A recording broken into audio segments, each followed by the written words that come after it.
Hello and welcome to the Black Cat Bushcraft channel. Today I wanted to throw out two tips, one concerning tent stakes and the other concerning guy lines.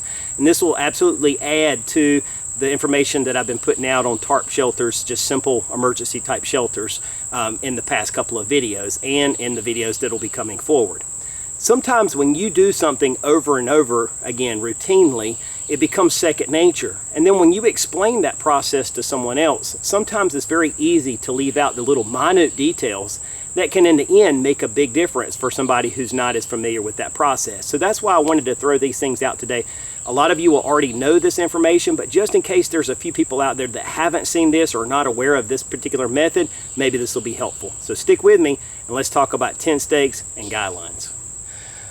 All right, so the first tip I'm going to offer is going to be on guy lines. And you can see that I'm using a bright orange with silver reflective flake cordage here. I really like that, even though it's not as traditional looking. It's very functional at night when I'm wandering around camp with my headlight on. I never trip on this. On one end, I just have tied a simple overhand loop, and that could be any stationary loop. If you like a bowline knot, you could always tie a bowline knot, but this was just quick and simple, an overhand knot. All right, now I'm going to take that over to the corner of my tarp. And on my tarp, I have the same type of loop. Lark's headed onto the loop. It's just a 36 bank line loop. And it makes easy to stake this thing out on like a lean-to or whatever, much easier than these little nylon corner pockets that it has. So to attach the guy line to the corner of my tarp, I'm simply going to run the loop through and now come back to my line and just simply pull a loop through that, pick up a stick on the ground and toggle that off. Now I can cinch that down, and that creates once again that Marline spike hitch that we've talked about a few times. And the nice thing about that is it's quick to attach my guy lines, but when I'm ready to take this shelter down, it's quick to detach those guy lines as well. Let's talk about the stake end of the guy line. All right, so when it comes to driving stakes in the ground, I know there's differing opinions, but in my particular area, the ground is very soft. And so what I'll do is rake back all the debris on the top of the ground. And when I drive my stake in, I drive it in at a 45-degree angle. And you can see how soft that dirt is, and I can drive that thing all the way in by hand. But when I pull my guy line tight, it tends to bite into the dirt a little bit better and just give me a better anchor. So 45 degrees in with the point of the stake back towards the corner of my shelter gives me the most secure hold. If you have soft soil in your area, this is a good tip for you. Now, when I pull this out from my tarp, I come off the corner of the tarp at a 45-degree angle. Figure out where I want to put my stake in the ground, and then again, using that 45-degree angle to drive the stake in. That's the key. So 45 degrees off the corner of the shelter to the stake, which is driven in the ground at a 45 as well.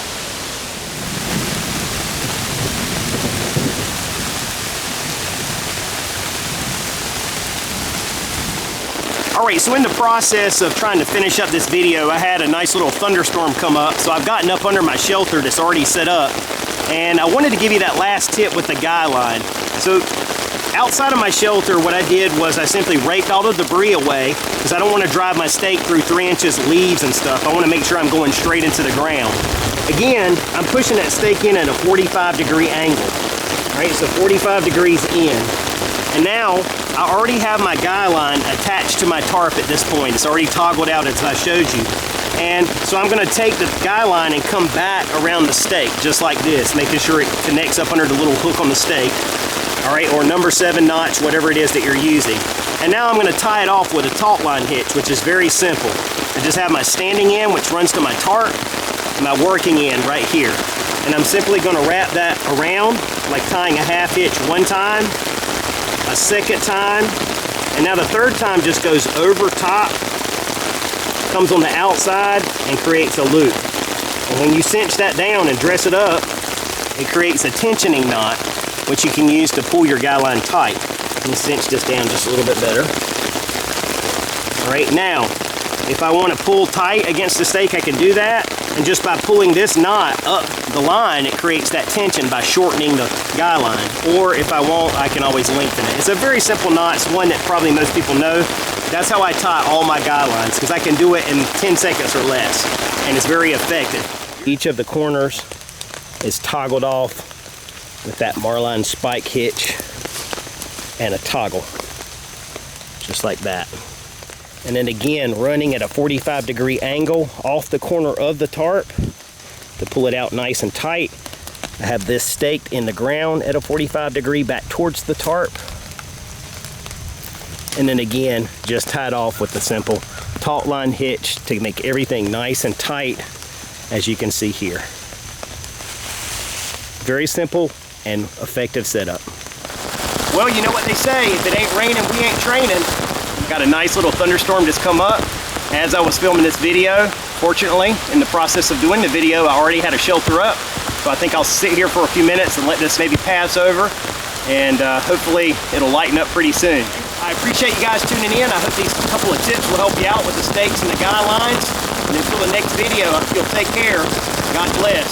Hope it don't last all day. Could be rough.